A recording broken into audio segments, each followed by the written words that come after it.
అనాకోడేరు parish అనుబంధ సంఘం గొల్లమూడి ఎపిఫానియా నూతన సంఘ విశ్వాసులైన మీకందరికీ నా హృదయపూర్వకమైన వందనాలు మరియు క్రిస్మస్ శుభాకాంక్షలు తెలియజేస్తాను. అలాగే వేదికను అలంకరించినటువంటి గౌరవనీయులు అనాకోడేరు ప్యారిష్ డెలిగేట్ గారికి, అలాగే స్థానిక సిఆర్ గారికి, అలాగే చేసినటువంటి గ్రామ నాయకులకు నా హృదయపూర్వకమైన ధన్యవాదాలు తెలియజేస్తాను.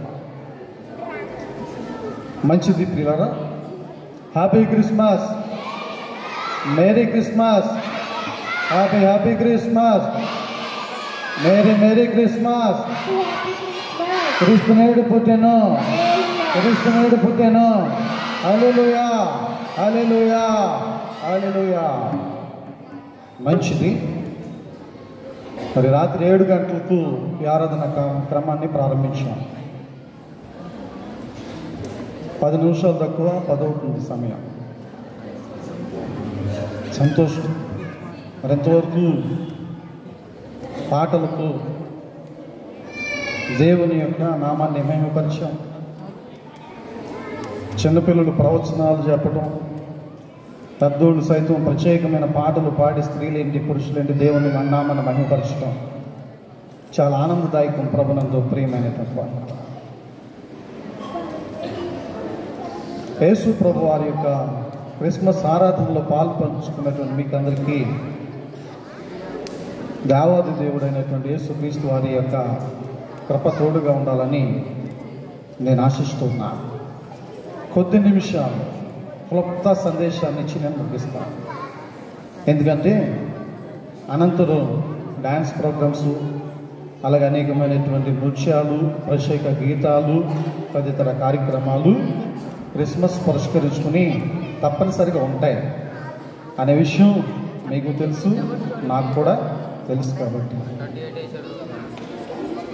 అయితే ప్రధానంగా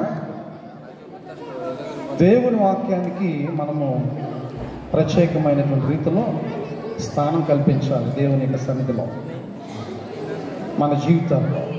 ఎందుకంటే దేవుడు వాక్యమై ఉన్నాడు. ఆది యందు దేవుడు ఏమై ఉన్నాడమ్మా? డాన్స్ అయి ఉన్నాడా? ఆది యందు దేవుడు వాక్యమై. కనుక ఆ వాక్యానికి మనం ప్రిఫరెన్స్ ఇవ్వాలి. ఆ వాక్యమే కృపాసత్య సంపూర్ణుడిగా, పరిశుద్ధాత్మ దేవుడిగా ఇప్పుడు మన మధ్యలో సంచరిస్తున్నారు. ఇంత సుందరమైన అందమైనటువంటి మందిరాన్ని ఇచ్చారు.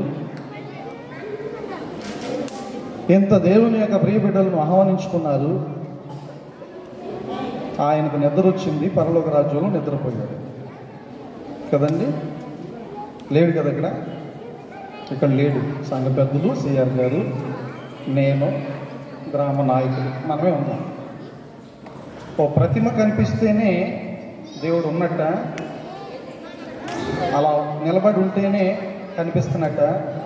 ఆయన పరిశుద్ధుడు. ఆయన రూపం ఈ లోకం కనిపెట్టలేకపోయింది. ఆయన ఫలానా రూపంలో ఉంటాడని యావత్ ప్రపంచంలో పరిశుద్ధులు సైతము లెక్కించలేకపోయారు, చెప్పలేకపోయారు. ఆత్మస్వరూపి ఆయన, వెలుగై ఉన్నాడు. ఏమై ఉన్నాడు ఆయన? వెలుగై ఉన్నాడు. వెలుగుకి రూపం ఉంటుందా? కనుక ఆయన ఈ రాత్రికాల సమయంలో మనతో పాటుగా మన మధ్యలో సంచరిస్తూ మనందరి ముందు ఏమై ఉన్నాడు? ఆయన దేవుడై ఉన్నాడు. ఆ దేవుని యొక్క సన్నిధిలో మనమందరము చాలా భయభక్తులతో ఈ క్రిస్మస్ ఆరాధనలో పాలు పంచుకోవాలి. మంచిదే.